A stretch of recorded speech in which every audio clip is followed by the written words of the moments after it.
আজকে আপনাদেরকে প্রবাসী দুই বাপের গল্প শোনাবো। বন্ধুরা একটু মন দিয়ে শুনবেন। আসলে ভাই, নারীর জন্য, নারীদের সুখে রাখার জন্য পুরুষ মানুষ বিদেশ যায়, প্রবাসে যায়। এত দুঃখ কষ্ট সহ্য করে তারা প্রবাসে, কিন্তু সেই নারী বাড়িতে বসে বোঝে না।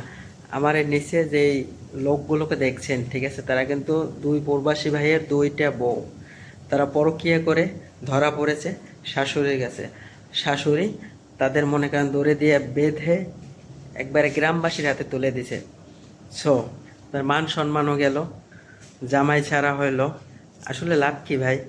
আপনাদের যাতে কষ্ট না হয় সেজন্যই কিন্তু তারা প্রবাসে থাকে। আর সেই প্রবাসের কষ্টটা যদি আপনারা, সেই কষ্টটা যদি আপনারা না বুঝেন তাহলে তো হয় না ভাই। এত কষ্ট করতেছি আপনাদের দেশে একটু সুখে শান্তিতে রাখার জন্য, আপনারা বিনিময়ে কী উপহার দিলেন?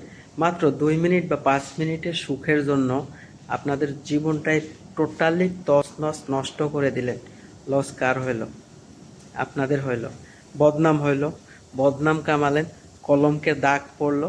লাভ কি ভাই? যারা প্রবাসে আছে তারা আপনাদের চেয়ে আরও সুন্দরী মেয়ে বিয়ে করবে, এমনকি আনমেরিড মেয়ে বিয়ে করবে। কারণ টাকার জন্য আজকাল সবাই পাগল ভাই, সেটা আমরা সবাই জানি যে টাকার জন্য কেউ, এমন কেউ নাই যে পাগল না। ঠিক আছে, যার টাকা আছে তার সব আছে। সে আপনার চেয়ে আরও কম বয়সী মেয়ে বিয়ে করবে, সেটা দেখে আপনি আফসোস করবেন। সো এই কাজগুলো করার কি দরকার ছিল? আপনারা কি ছেলের সাথে রিলেশন করছেন? দেখেন বন্ধুরা, আপনারা তো দেখলেন যে দুটো, কি বলবো, দুঃখের কথা আসলে না বলাই উচিত। কি চেহারা! ঠিক আছে, এই দুজনের সাথে আপনারা প্রবাসী দুইটা ভাবি জানার মধ্যে খুবই সুন্দর। আর ছেলে দুইটার চেহারা কি, কিভাবে পারলেন ভাই আপনারা আপনাদের হাউসব্যান্ডকে ঠকাতে? আসলে আপনাদের গায়ে বাঁধে না। আপনারা 2 মিনিট, 3 মিনিট বা 5 মিনিটের সুখের জন্য এই কাজগুলো করেছেন, তাই না? মান সম্মান হারা হলেন, আপনাদের বাবা মার মান সম্মান গেছে, নিজের একটা কালার হলেন, গ্রামবাসীর কাছে কালার হলেন। আসলে আপনারা যে নেক্সট টাইম কারোর সাথে বিয়ে বসবেন সেই পরিস্থিতিও থাকলো না।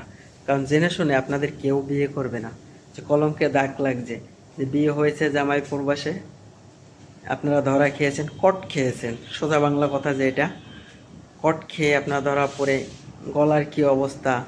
আর সে ছবিটা আপনাদের টোটালি ভাইরাল হয়ে গেছে।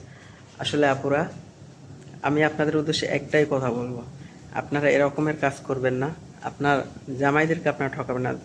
দরকার হয় প্রবাসে যেতে দেবেন না, সে সাবজেক্ট আলাদা, কিন্তু এরকমের কাজ করে আপনার বাবা মার মান সম্মান ডুবাবেন না এবং নিজেদের গায়ে কলঙ্কের দাগ লাগাবেন না।